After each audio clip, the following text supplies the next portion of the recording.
Hey guys, welcome to Bible 365. I'm your host, Kathy Carter, and I'm bringing you Acts 15. This is part two. And what I'm discussing today is when Paul and Barnabas go back and speak to the council in Jerusalem about what they need to do, what all the new believers need to do now that they believe. So if you're interested, I want you to stick with me, and I'll see you guys in a minute. Hey, welcome to Bible 365. I'm your host, Kathy Carter, and this channel is here to kind of merge Bible living with Bible literacy. So, we are going to be using the New Testament this year in order to understand what it's like to live as a follower of Christ. I have a link below in the description that I have a download that will bring you to a chronological Bible reading of the New Testament. So, what I want you to do is read every day and join me and hopefully some friends as we talk about what it means to live as a kingdom builder. Let's get started.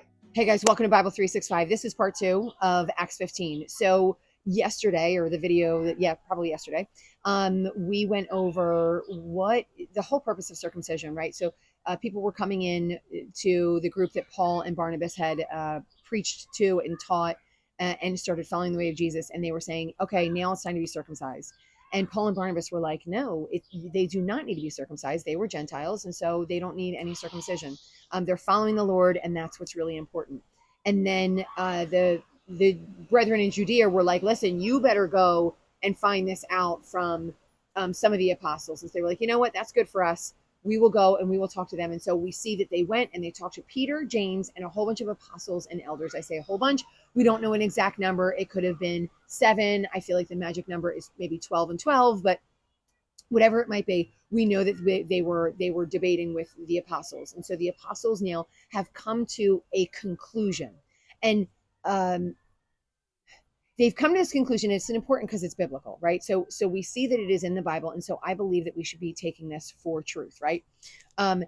Does that mean they handle it perfectly? I don't necessarily think so. They were human. And so the only person who handled anything perfectly was the Lord. But what they did wind up coming to the conclusion is they did have some rules for them to follow. And I found this to be really interesting. So, because it's like, oh, we're not going to trouble them, but then we kind of give them a list of things we trouble them with. So this is really probably a matter of like local, the way they talked at the time, right? Like local slang. I'm not going to trouble them with this, but we want to make sure that they do that, right? And certainly that could be the case. So we're starting today about in verse 8. So it said, God who knows the heart testified to them, giving them the Holy Spirit just as he did to us. So this is to the Gentiles. This is Peter speaking after they had this debate about it. He made no distinction between us and them, cleansing their hearts by faith. So they believed, they are following, and then the Lord cleansed their hearts. This to me is like the crux of faith. So when Israel was chosen by the Lord, not every one of them believed and had their hearts cleansed. They were still all chosen. They were still the elect people. They were still the ones that were supposed to go out and show who the Lord was. But it doesn't mean that every single person believed. And now we have Gentiles coming in, outsiders, so to speak. They have faith that everything that Paul and Barnabas was saying to them was true. That Peter was saying the truth because Peter first went to some of the Gentiles. Cornelius was one of them. And so they have faith that this was true. Their faith was what mattered.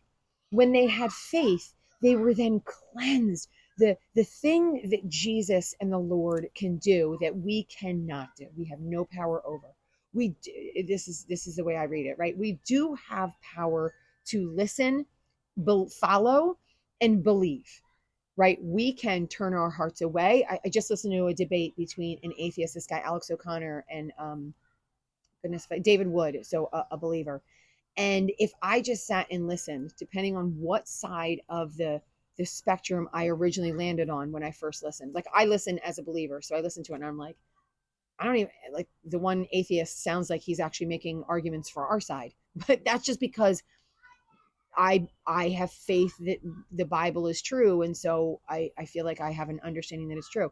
But if I was on the other side, he's using these passages to say that these things aren't true. And so I can just as easily, if I have my heels dug in and I do not want to believe, and I don't want to do this thing, like I don't want to do this God thing. God is not good. God is not real, whatever version you want to take of it.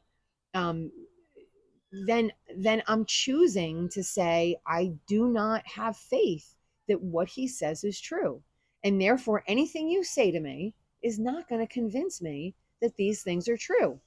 So we have to be open. He always says, have ears to hear, have eyes to see. Have ears to hear, have eyes to see, right? God is consistently putting, I want to say, the onus on us to follow him, to perk ourselves up to the things that he's saying, because we can so easily go the other way based on our own selfish desires, which we all have. I can easily look at a passage and be like, oh, no, no, no. Like I know that I'm definitely a person that falls less on the side of grace and falls a little bit more on the side of works. Like I feel like we need to be doing, doing, doing. And I know that about myself. So I need to be really careful of that, because the reality is we are given grace, right? We are, Jesus did come and do the things that we were unable to do. And he does offer grace, and I can't earn it. Like there's nothing I can do. Doesn't mean that I shouldn't do. It just means that I don't have the ability for my goods to outweigh my bads, right? Like my bad's kind of almost always, even if it's not like a main bad, like I'm not out there killing anybody, but it's still like, I'm sneaking, lying, cheating, stealing, right? Like if I'm being real with everybody, I'm doing a lot for my own selfish desires. So, but Jesus does the thing that we can't do. Jesus cleanses us, right? I can shower all day.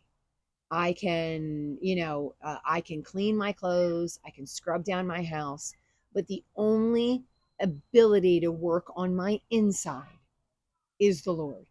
I can do a lot on the outside. I can be really kind when I want to be really kind. I can be really, really like fun and nice when I want to be all those things. But the only thing that can change my heart is the Lord, right? He's the only one that can turn my heart of stone to a heart of flesh, and to love on people that have not been loving to me. And that is really difficult and really challenging to do. And he's the only one that has the power to do that in a genuine way. There are other things that we can do. I think there's a lot of changes that we can make on the outside, but he's the only one that can change us on the inside. And so that is what he does for them. This is what we say. It says, because of their faith, he is cleansing their hearts. So we just have to open ourselves up to allow him to cleanse our hearts because of the faith that we put in him. So then it says, now, therefore, why do you put God to the test by placing upon the neck of the disciples a yoke which neither us nor you, like, right? Like, this is a yoke that we couldn't do. If we could do it, Jesus didn't need to come. So if the nation of Israel was able to follow all of the rules all of the time, right? And to not break anything and to not lie, cheat, steal, right? Like if they were able to do all of those things, and to be good to their neighbors and to not scam anybody and to not like take advantage of everyone, and after a certain amount of time to let their slaves go and pay them money. If they were able to do all of those things, Jesus wouldn't need to come. The reality is that we can't do all of those things. We probably can't do even half of those things. And we certainly can't do half of those things with a cleansed heart. So he said, why would we then, so we couldn't do it. We have that circumcision, that covenant. Why would we then place this same burden? Like we couldn't do it, so Jesus needed to come. Now Jesus came. So now we're going to go backwards and place a burden on them that we weren't allowed to do. We're going to say, oh, now you need to have the circumcision and follow the law. It doesn't make any sense. That's why Jesus came. So Jesus is here because they were unable to do it. So we're not going to go backwards and make them pretend like they can do something that everyone was unable to do. So it says, then all the people kept silent. And then Paul and Barnabas was like, let me tell you how we know that they are followers of Christ, right? He's told about the miracles and the tongues and everything, right? All the things that they did. They look now exactly like us. So those of us that followed, the miracles that we're able to do, the healings that we're able to cause, the preaching, speaking of the word, the prophesying, all of those things, they are also able to do all of those things. So we know, right, outwardly, and this is important for us as well, they knew outwardly that the Lord had genuinely visited these Gentiles, these dirty folks, these uncircumcised, these unclean. We can recognize because of the works, and I hate to say that word because means something, I feel like, in our day and age that it did not mean to them then. But because of all that they're able to do, their abilities that were given by God, that they know that the Lord is with them, right? So they're with us because of all of those things. And then he kind of gives a prophecy and says, remember what the Lord said, how he was going to share this with them. Then we move on. Verse 19, therefore, it's my judgment that we do not trouble those that are turning to God. And I believe what he means, because we have a list of things afterwards that he wants them to do. I believe what he means by not troubling is we are not going to make them be circumcised and be held to the law. Every rule of the law, right? We're not going to do that. We're not going to make them get circumcised. We're not going to make them have this outward covenant with the Lord. That was for us. That's not for them. And we're not going to force them to do all the rituals, to follow all the laws, to go to the temple. We're not going to force them to do any of those things. However, there are some important things that they need to do. These are really interesting to me. And one of them, I sort of still can't really figure out why. And even though I've looked up some historical stuff, but these are the 4 things that they need to do. So it says, we write to them that they abstain from things contaminated by idols. Check. Got this one. Okay. So idols are anything and everything that is not God.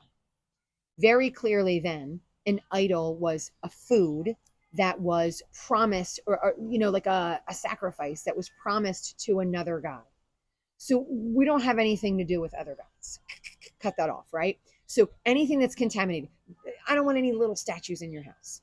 I don't want you to eat any food that's been promised to other gods. The reason for this, I feel like it's clear in my eyes, but the reason for this is because you don't turn away from the Lord. So in no way, shape, or form should you be turning toward anything else and saying, I'm going to take this in that was given to another God. You're now giving that other God power over you, where you should be only with the Lord, right? This is idol worship. This is what it means to even like glancing at anything, at another God, right? Like maybe for us, it would be like, because we always use like phones and stuff as an example, but I want to be a little more closer to what they have. Like maybe for us, it would be like worshiping Mother Earth. Like, oh, I love that Mother Earth has, allowed the flowers to bloom. When the reality is that has nothing to do with Mother Earth, and it has everything to do with the Lord. The Lord is Lord over all.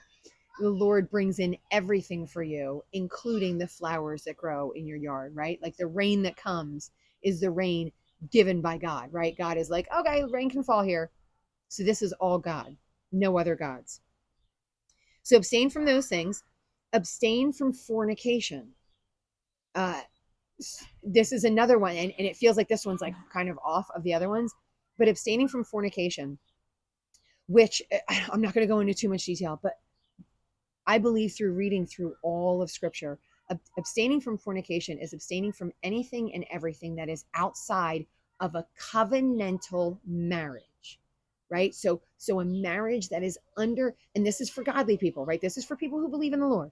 I'm not talking about anybody else who doesn't believe in the Lord. Like I'm not gonna tell an atheist, right? Like, oh, you shouldn't be having sex out of wedlock. They don't follow the Lord. So this is for those people, because whatever they did before this moment, they were not followers of the Lord. That's why they need to be told certain of these things, because they were doing all of these things, right? They were going to temples and having multiple partners and all kinds of different things. And now God's like, because the marriage, as I've mentioned on these recordings in the past, a marriage here on earth is a representation of a relationship with the Lord, right? With a relationship with Jesus and God. This is a marriage here on earth, and with Jesus and us. This is what a marriage is supposed to look like. You're supposed to be with that and that only. There's supposed to be no other thing that comes in between those things. And I'm not saying that as if it's easy, by the way. They wouldn't need to be told if it was easy. Oh yeah, no one would need to tell you something that comes really easy to you. We need to be told because it's something in our nature, in our flesh, it's something outside that comes in that draws us to going outside of that covenant. And it's something normal. That's why. So it's like, so abstain from something, from anything idol worship, right? So something like spiritual, and now abstain from fornication, which is literal on this earth, going outside of your covenant, right? So only being inside of your covenant. And again, that might mean you're married. It might mean you're not married, but you don't do anything outside, beyond, right? You're not in any kind of relationship outside of now your singleness. So these are the things that he wants. The third thing is what is strangled. So nothing strangled, and nothing from blood. This is the strangled thing, really still kind of gets me, but this is really all about life. And so you don't want to take anything that is life. They were never supposed to drink blood. This is the life. I want to say the soul, but I kind of want to pull back from that a little bit. But we don't want to take life. Once it is already gone, that life is gone, then we can eat from that. But while there's life there, we don't want to take anything from there, right? Because that's not something that God wants us to share with other things, right? That needs to be theirs alone. I'm not sure if I said that the right way. Okay. So then he says, okay, we got these things, and now we're going to send you back to all your people. And just so everyone in that area knows, we're also going to send some of our people back with you. So we're going to come together, right? Whether we fully agreed or disagreed, right? Paul might be like, man, I don't want any rules on them, because he seems to be pretty extreme. And they might be like, well, we need some, right? So we need some boundaries. And then he said, we don't need to do any more than this, because Moses from ancient generations has in every city those who preach him. So it seems like they're all going in synagogues, and they're all hearing the ancient word of the Lord, right? They're all hearing the Old Testament. And so they're hearing some of those boundaries that they need to have placed on them. They kind of understand all those things. So he's saying, like, so these are the things like we really need to kind of hone in on and know that they're not doing. So he sends people with them. They all go back to the town, and then everyone's kind of joyful that they're all back in there, and they're all celebrating with each other. It says, when they read it, they rejoiced. This is verse 31. They rejoiced because of its encouragement. And then Judas and Silas, also being prophets themselves, these are the guys that came from Jerusalem, encouraged and strengthened the brethren with a lengthy message. And then they spent some time there. So again, this, like, it wasn't like, boy, I hate in some ways saying bad stuff, but it wasn't like, oh, we got this amazing speaker that came in and gave us this awesome sermon, and then you never see that speaker again, right? Like this wasn't about like famous people coming in and out. It was about people developing and creating relationships together in the Lord. So these guys would come in, and they would stay with them, and then they would encourage them, and they were teaching them, and they were preaching to them, and then they were one anothering, they were loving them, and they were forgiving them, right? Like all of these things that we need to do to each other as a community, they were doing with them. And then some go back and some don't go back. So we see that Silas winds up staying with him. And then eventually Silas winds up traveling with Paul. So they change up their lives for the Lord. Like, think of all these changes that they make. They're no longer sitting at home and having that job at home. They're now going out, right, and preaching and teaching to other brethren. So the last little portion that I kind of want to talk about here is that there's a break. So we see Paul and Barnabas have been traveling with each other, right, for a while. They've been preaching together, teaching together. They've been going back and encouraging the people that they'd already taught. And now they're ready to do it again. Paul's like, all right, let's go back. It's time. Let's go back to Galatia and Rome and Corinth, right? Let's go all back over Turkey, and let's, like, celebrate with them and encourage them, and, give them a word and tell them about all the stuff that's happening here. So, like, it's kind of exciting. And Paul's like, but Mark's not coming because Mark deserted us. Mark is the writer, probably the writer of the Gospel of Mark. And he's like, Mark's not coming. There was a fight between these two guys. And Paul was offended by whatever it was that Mark did. And it's funny because my husband and I constantly have a debate. My husband's like, Mark was a jerk. And I'm like, well, maybe Paul was a jerk, right? Like, maybe Paul didn't accept what Mark was doing. We don't even know if Mark was a bad guy or not, because Barnabas seems to happily go and travel with Mark.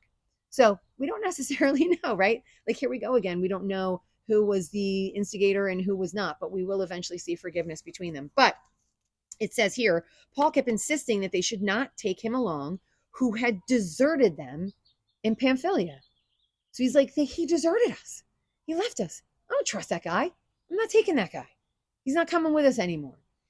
But Barnabas, there winds up being now a debate between Barnabas and Paul, and they wind up splitting, and Paul takes Silas, and Barnabas takes Mark, and they wind up going and traveling. It says, and then he was traveling through Syria and Cilicia, strengthening the churches. So that's the end for today. That's the end of Acts 15. A lot happened here. So just a reminder, next video, I'm going to be going into the letter to Galatia. So if we're going chronologically, right, what we see is that Paul is now going back into Galatia, and he's writing them letters. So chronologically, as much. If this has been a blessing to you, I want you to like, share, and subscribe to the channel, and I will see you guys next time for Galatians 1.